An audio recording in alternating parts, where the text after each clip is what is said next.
Hi guys, welcome to this video. It is a very special video on the channel today. I'm joined with the man himself, Mr. James Coppinger. 78 goals in 695 appearances, 17 seasons playing for Doncaster Rovers from 2004 to 2021. It is an absolute pleasure having you on the channel, James. Thank you for joining me. How are you doing? No, I'm really good, thank you. Obviously at the game last night, so I didn't get back till about 1:30, but I'm really good. Good. I think that's a good place to start. Actually, the game last night, I think it was a game that we wasn't expected to win. There was wholesale changes across the squad. How do you think we fared against a good-looking Stoke in the Championship? Yeah, I always try and analyze games and base it on, because I'm involved and I see the preparation that goes into games, the way we set up, what we asked of the players, what they what they had to do within the game, and I felt like personnel changes, a lot of young players in the team did really well. There was a lot of positives to come out of the game. Obviously, the result wasn't brilliant, and at the top end of the pitch, we haven't got that focal point at the minute. But yeah, we banked up, we made it difficult for them. We sort of pressed within our shape, and without the result aside, I felt like the performance was good. Yeah, so the guys, kind of the under-18s that came in last night, have not done themselves any injustice, and I think it was a good opportunity to kind of put a stamp on, or at least put the name in Richie Wellens' kind of peripheral vision for potentially starting a league game, maybe. I don't know. I think also, we're trying to create an identity and a philosophy of the way we want to play. So every single game, I'd like to think that we're getting better and better and better, regardless of personnel. And you can see, watching, that we're actually playing a certain way. There was a lot of positive feedback from the Stoke side, their manager, their coaching staff, the likes of Ben Blythe, Brandon Horton. You can see that they want to play and they want to do what's asked of them. So for them, it's a massive learning. To play away at Stoke against a Championship team, I always felt like, as a young player, you want to pit your wits against the next level. Obviously, the Premier League would be the one where, when I've played in cup games, I've thought, wow, I'm actually not that far away from these, or I can actually compete with these. So it gives you a little bit of a lift. So, although we got beat, it's a good experience for them types of players, Adi Barlow, people like that I think can go to the next level.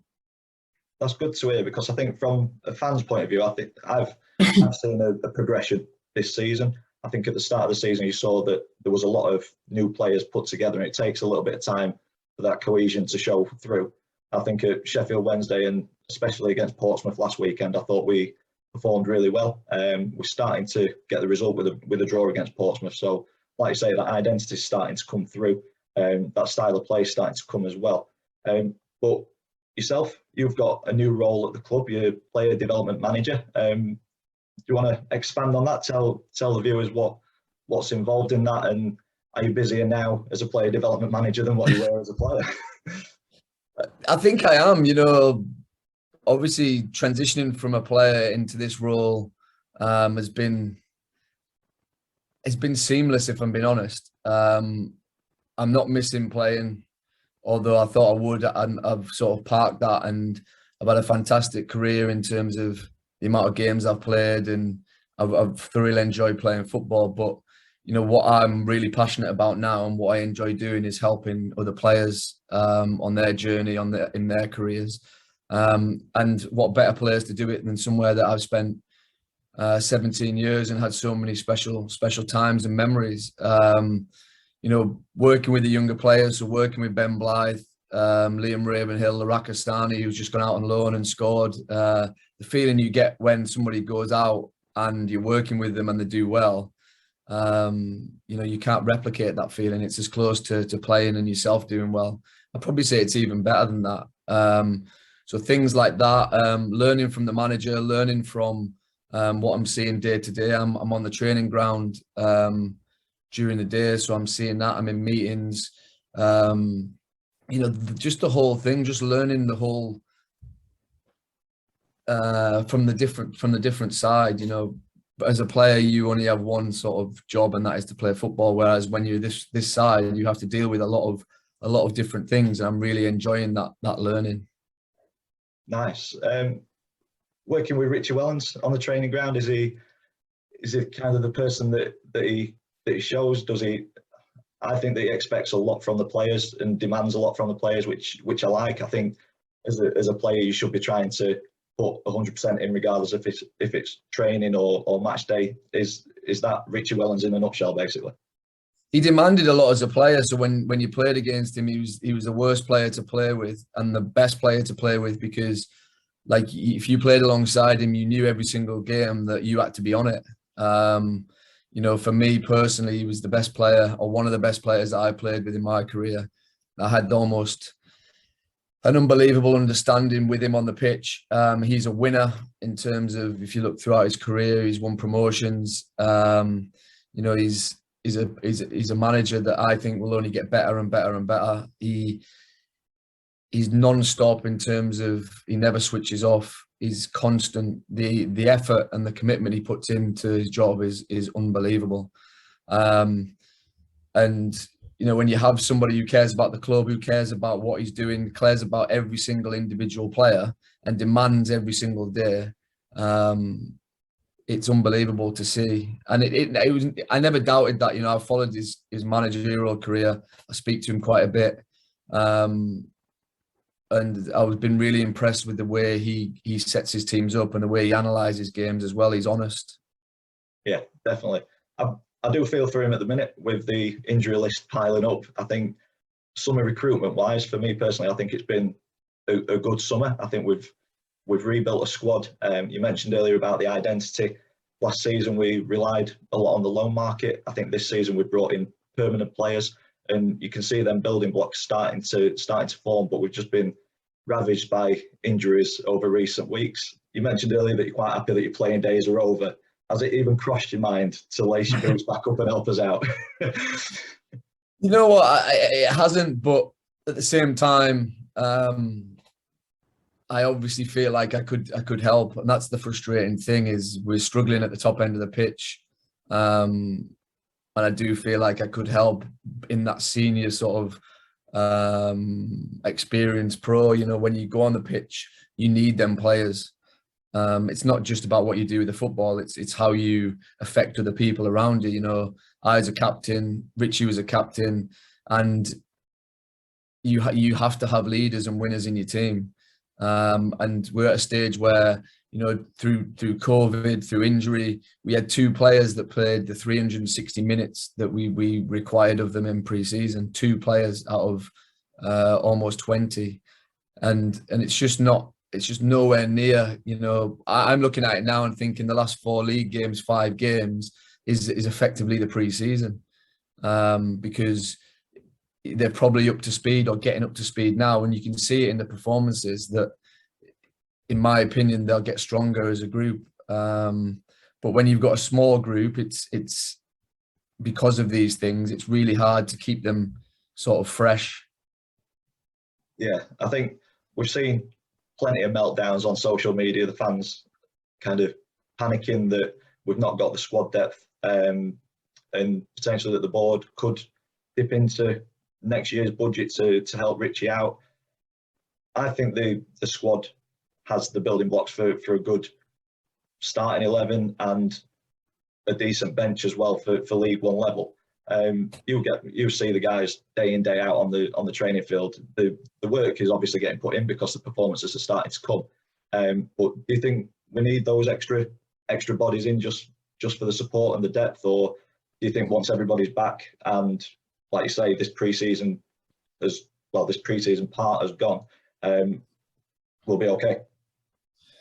I think I can understand the frustrations, but at the same time, we are where we are as a team, as a club, and it's important, in my opinion, that everybody understands where we're at and we're in it together. Like you said, the work is going in. We are starting, and you mentioned it there about building blocks. people want instant sort of gratification. People want instant success, and in my experience, that very rarely happens. It doesn't matter how much money you've got. If you're starting and building a philosophy and an identity of how you want to play, it's going to take time. And I can only use, the best example I can use is Sean O'Driscoll, sort of arguably the golden era of the club, the most successful spell that the club's ever had. And the first 6 games we didn't win. And it was down to that. It was down to trying to educate the players. I was obviously part of that, and there was a lot of information that we had to put up with, that we had to deal with, change the style and the way you want to play. And I don't think we scored a goal for 5 games. So it's very similar, but throwing COVID, throwing injuries, it's hard. But what we need is everybody together, which we have got. The owners, the chairman, Gavin, the staff, everybody. There's a feel-good factor about the place, and we're not picking up results, but there's still a feel-good factor about the place, and everybody's buying into what we're trying to do, which, in my opinion, is the best place we can be. Yeah, that's good to hear, that the kind of the camaraderie and, like I say, that togetherness is there, because I think if you're not together as a team, we've seen it in our history with the experiment. I don't think we were together as a team at that point. You were part of that as well, but the results were similar results to what we're getting now, but there was a reason behind that, and there wasn't really a light at the end of the tunnel with that experiment. I don't think, not from a fan's point of view anyway. No, it was the same from a players, and it is tough when you come in every single day and there's inconsistent messages. The manager's not consistent with his actions, and you're fighting an uphill battle. Whereas, at the minute, it's the start of something, I believe, that could be really, really, or will be really, really special. And that's what I want to be part of. That's what the fans want to be part of, and everybody wants to be a part of. But like with anything that's going to be that you want to be good, it's not always going to be how you want it, and you're not always going to get the results. So it's about staying patient, which isn't always easy. And the biggest thing for me is the people that are in charge of the club care about the club, and I've seen that firsthand. And you don't always get that at football clubs. They care about the fans. They care about everything that goes into this football club. We might not have the most money, and we might not be able to go out and buy this player and that player, but they genuinely care for the club. And I don't know about you, but that for me is worth more than just putting in money for the sake of putting in money. I'd agree. I think it's a community club. It's always been a community and a family club, and to know that the owners and everybody within the club actually care about what we're doing as a club, rather than just trying to get that instant success. I think that does mean more than getting that instant success. There's been questions about the ambitions of the board. For me, they've been open and honest from day one. When Richie's come in, they've said that it's a transitional period. I think the expectation was mid-table this season, and then get that squad built up for a push next season. Has that been the message that's kind of continued through from the summer? Yeah, and I think that's massive as well. Transparency, understanding where we're at and going, right, that's where we are. Let's get on with it. Let's try and make the best of it. And that's ultimately where we find ourselves. And the players that we've brought in, I think, like you said, is we've recruited really well. You can see on the pitch there's a way that we want to do things. And again, that's going to take time. But as far as the board and everybody else is concerned, we know where we're at. We're not complaining or feeling like whether you've said this or you haven't said that. Like we know where we're at, and we know what we need to do. It's just really difficult at this moment in time. I genuinely feel as the season goes on, we'll find solutions, and we're constantly trying to find solutions. And that's what I believe the manager's really good at. Is he's so positive. He's so sort of positive in how he does things, and you can just feed off it every single day. There's setbacks and disappointments and things that go on. You know, as a player, it's totally different. You know, when you're in it every single day and you come in and little things happen and change, it can be testing. But the likes of Noel Hunt as well, unbelievable sort of guy, unbelievable coach, cares about what he's doing, cares about the players and the club, and yeah, I think he's a fantastic acquisition as well. I heard he's a bit of a character on the training ground as well. But you need that, you know, you need them characters. He was a character as a player, and if you ask the players, he's a player's player. You know, you're warm to him. You know, we sit with players and go through clips. We sit there and watch and analyze what they've done in games. He pulls players. He works with players individually. He cares for the players. I played with managers and coaches where all they care about is themselves, and you know, bringing in players that make them look good, not that make the club or the player look good. Whereas I feel like this is starting to go the other way, which for me, looking on, is really promising.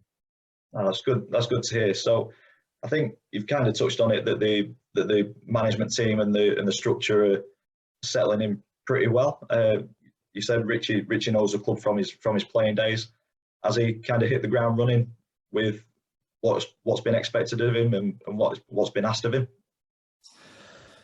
Yeah, I think like we're 9 weeks in, and it feels like we're sort of 59 weeks in, with the amount of work and the amount of time we've spent together. We would have liked to have spent more time with the players. We had sort of 8 isolating at the start of pre-season. They all missed 10 days, and then we had another 2, a further 4 or 5 days in John Bostock. And somebody else, and then we had 2 isolating in Matt Smith and Charlie Seaman, and then obviously we haven't had Jordi Hawula or John Taylor, Fajiri.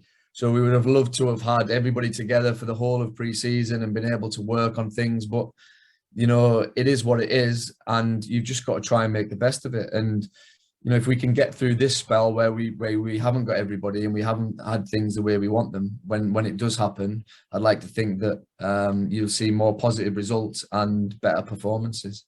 Yeah, I think the performances are coming. I think we've seen that, especially from the Wimbledon game. Kind of, I don't know if there was a hangover from last season, the way that we ended that, and fans, the expectation was there. There was a buzz around the ground, and then it just kind of fell flat throughout the game. But then travelling to Hillsborough against Sheffield Wednesday, I thought we battled for 70 minutes and then kind of ran out of steam. And then against Portsmouth, it was chalk and cheese compared to the Wimbledon game. So I think the performances are coming, and while ever there's a performance there, the results should hopefully come in line with that. As you say, with the Sean O'Driscoll days, six games without a win, but that philosophy takes a little bit of time to kind of sink in sometimes. So is the similarities between Richie and Sean, or is their management style different? Yeah, definitely the way they want to play and the way they want to do things, and giving responsibility to players. And you know, that I see a lot of similarities between the two. But I think, like you said, the demand and expectation he puts on himself and the players is second to none. And you know, every single day that you have to be at it in training, because you know, if you're not, he soon tells you. In no uncertain terms. yeah, but you know, as a player, you have to understand that, and you know, that's why me and Hunty and you know, we're there to sort of help players understand that. And you know, it's not always easy, but you know, you have to sort of raise your game, and you know, it'll be a sharp and a quick learning for the younger players, and the players that are coming in, that they have to be up to speed. And then, you know, I feel like once we score a goal and we start to get a little bit of a rhythm and a bit of belief at the top end of the pitch, it's almost like marrying everything together, so that when you're going onto the pitch, you have so many sort of good things, and you're confident that you know, you can score a goal from anywhere. That's where we want to get to. And again, that takes time. You look at Ipswich, you look at Shrewsbury, you look at all these teams that have signed a lot of new players that are struggling to score goals. It's not a coincidence that, you know, that happens. I've been in teams where that happens. You have to form relationships, you have to form trust on the pitch. And it's not as easy as just sort of putting the ball in the back of the net. Yeah. You're very big on kind of pro mindset and how something feels as a whole. You've been through plenty of transitional periods in your playing career at Donny Rovers. How does this one feel in comparison to some of those? Yeah, I mean, I'm big on mentality. You know, you mentioned character, you know, mindset, whatever you want to call it. You know, it's in my opinion the biggest factor. You know, how you feel, how you think is the biggest thing, and there's so many determining factors that prevent you from thinking in the right way, and it's about controlling them. It's about these are them, you know, disappointment, not getting results, fans getting frustrated, social media, all these things can affect you as a player, as a manager, as a coach, as a board, you know, as a collective. And it's about understanding, you know, keep doing what we're doing in terms of believing in what we're trying to do. Sean was a massive advocate for it, you know, regardless of whether we won or lost. We were always the same. Every single Monday we went in and we did the same things that we've been doing. We didn't let it affect whether we won, because when you win, you get high. You feel like you're sort of invincible, and you can become a little bit sort of cocky, and a little bit of sort of arrogance can take over. When you lose, you feel flat. A lot of the times you can come in and feel depressed and down. But it's about understanding, you know what, trust what we're doing, trust the process, and it'll turn around, and we can almost make it happen. You know, I always go to like a 24-hour reset. So after a Saturday game as a player, whether I'd scored a hat-trick or whether we got beat 4-0 and I'd scored an own goal, I've got 24 hours to either enjoy it or sort of feel down and depressed about it. And then, you know, after that reset, it's gone. You can't do anything about it. Can't affect it. Take what I need to take away from it. And then I move on to the Tuesday game or the Saturday game or the Monday's training session. And, you know, as a manager and a coach or a player, that's what you have to do. Yeah. I'll try and take some of that on board with what I do in my personal life as well, because I think they're good points that you can literally put into any walk of life, not just sport, not just football, but pretty much everything. If something happens, you can't affect it once it's gone. You just have to reflect on it, and like you say, take what you can from it and be better next time. Yeah, control the controllables is the one. Like, control what you can control. A lot of the things like social media, fans, other players, managers, people, your teammates, you can't affect what they say and do, but you can affect what you do.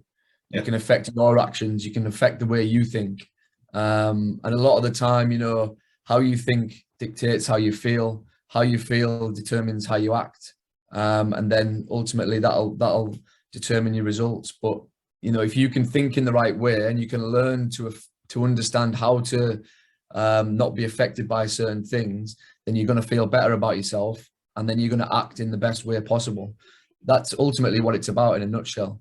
Yeah, and then that also has positive effects or negative effects for people around you, depending how you take stuff on board as well. So I think the role that you've got working with players, trying to get them into a similar mindset, should have a positive effect for the full club, really. Yeah, that's the way I see it, you know, and it's not about forcing this on anybody.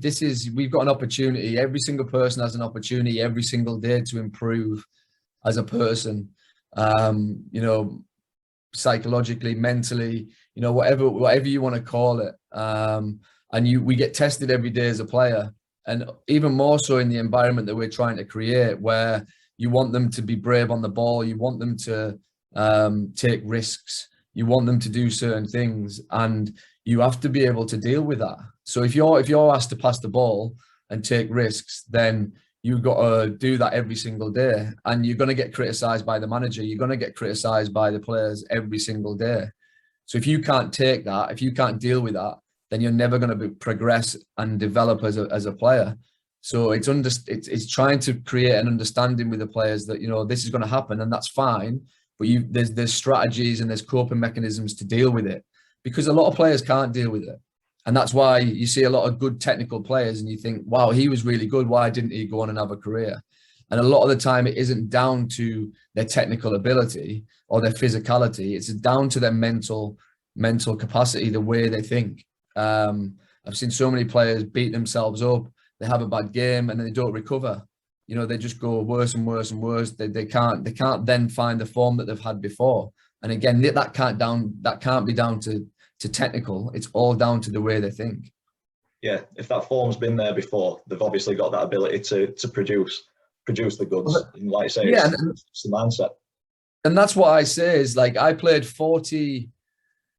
average 40 plus games for 17, 18 seasons, 19 seasons. So every season for 19 seasons, I played 40 plus games. And that wasn't down to my technical ability. A lot was down to it, but the majority was down to the way I approach things. I worked on my mental performance every single day. For probably 16 years that I was at Doncaster. The first year, I didn't score a goal in my first season. So I didn't score one goal. Now, I wouldn't have even progressed, I don't think. I was so close to going out on loan before the Man City game at Bellevue. I was going to go to Rotherham on loan.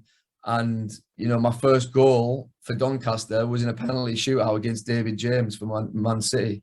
And the morning before that game, I had my first session with Terry Gormley, who I talk about in the book, who transformed my life completely. But I had my first session with him in the old boardroom at Bellevue, and I visualized scoring that penalty. So we went through it, you know, and he went, you know, if it goes to penalties, will you take a penalty? And I went, no. And he said, what? And he was like, what do you mean? I said, well, why wouldn't you take a penalty? I said, in case I miss. And he's like, right. So then we worked on what we need to do, how we need to do it, the walk up to the penalty. And then we literally went through what my run up and everything, where I was going to put it. And then the game went to penalties and I took the first penalty. And obviously scored it against David James, sent him the wrong way. But, you know, for me, I know it works. You know, I'm a huge believer in what I'm trying to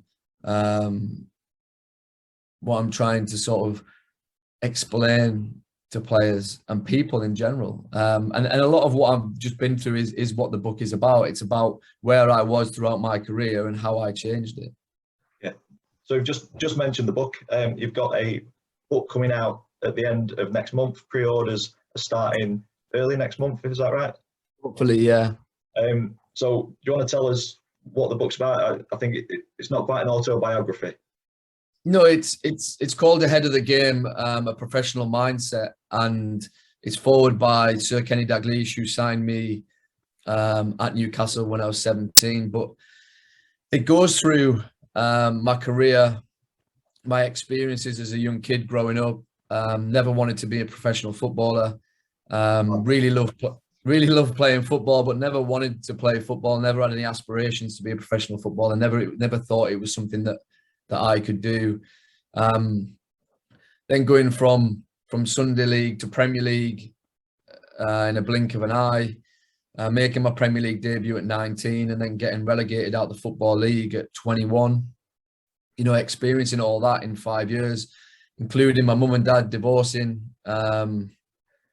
you know, and my granddad passing away with cancer, who, you know, he was my hero growing up. He was the one that, you know, I idolized.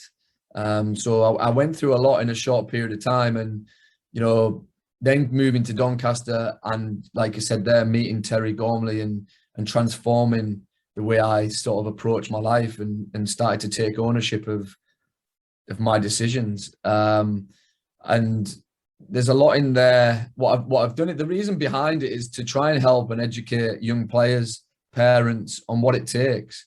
You know, people look at becoming a professional footballer and think it's all about ability, it's all about technical.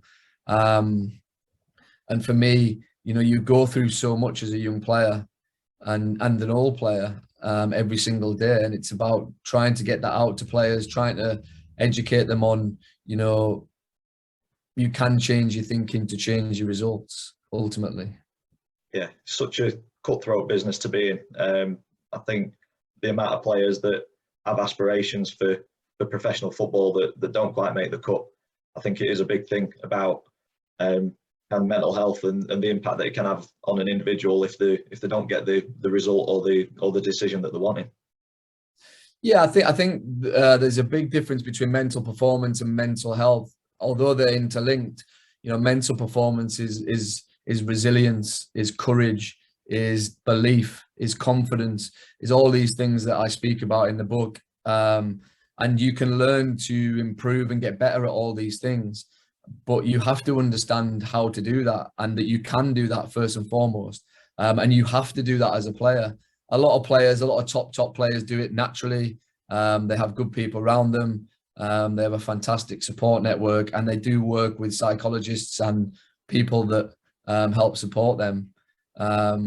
But, you know, it's just trying to, again, educate and give people a better understanding. There's some fantastic examples of it. You know, in my 17 years at Doncaster, a lot of Doncaster fans will read a lot of the stuff that went on behind the scenes. And, you know, I'm not the most high profile player in the world, but, you know, the biggest part of the book is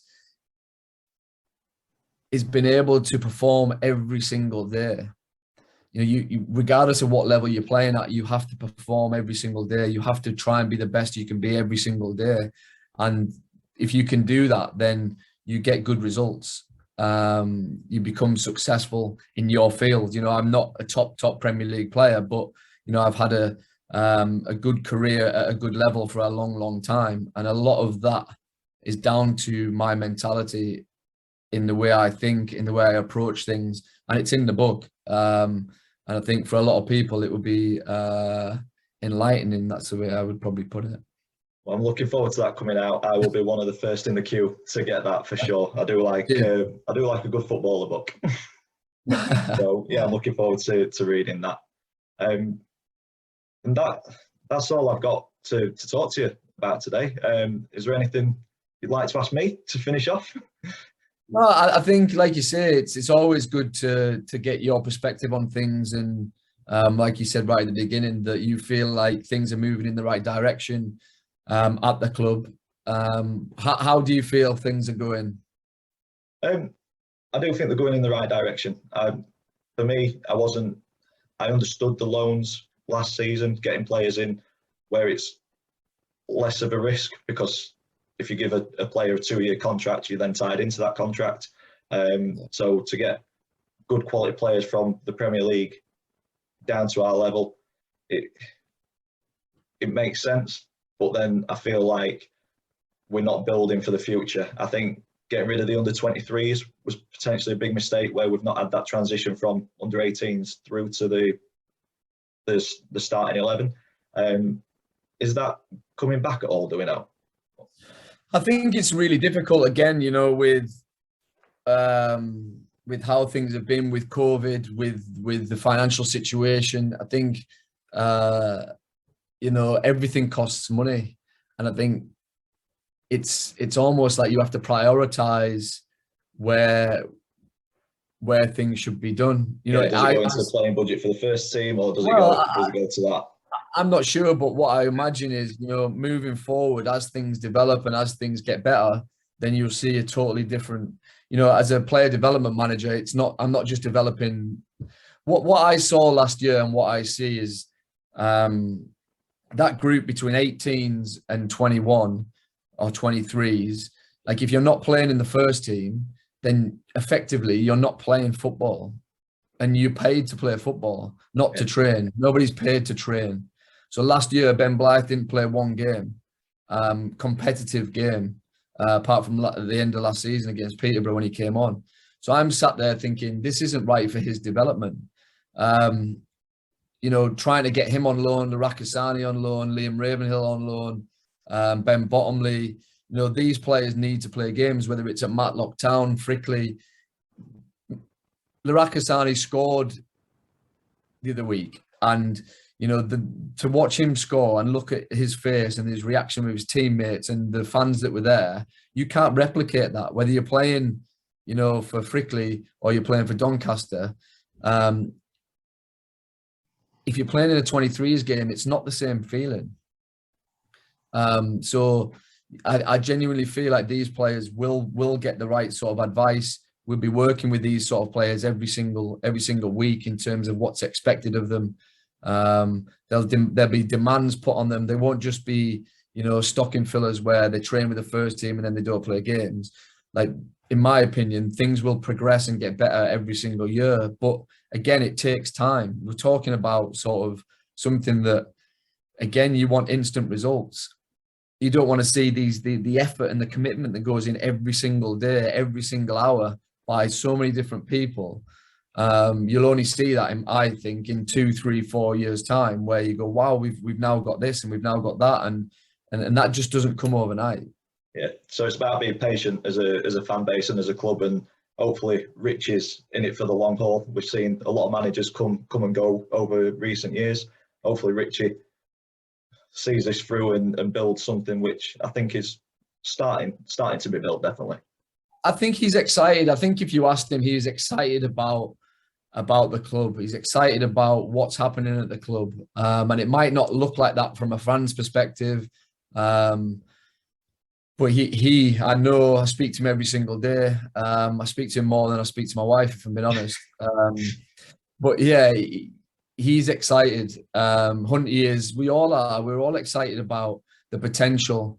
But right now, you know, you have to stay patient. And, you know, I can say this and you can go away and you can air this and people can see it and say he's just saying that, or like that he doesn't understand. But it absolutely destroys me every time we get beat. Destroys me. It hurts me more now than it did when I was a player, because as a player I could do something about it.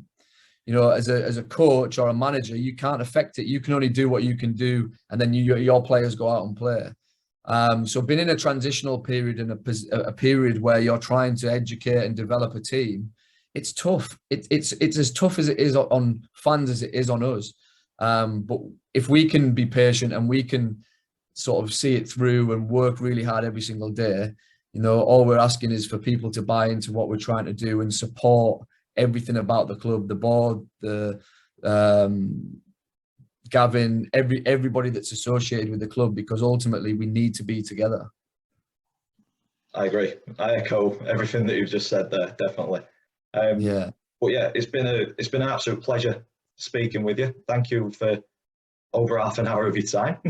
Didn't expect it to be quite as long. But yeah, it's been a great insight onto kind of inside the club and from your perspective. Looking forward to the book. Can't wait until that's out. I will be, like I say, one of the first in the queue. If you've enjoyed this video and you've enjoyed me speaking to Cops, stick a big thumbs up on it for us, please. Comments in the section down below. Subscribe if you haven't already. And hopefully we'll get a few more players, maybe Richie on next time. And all that's left for me to say is thank you for watching, and we'll see you in the next one.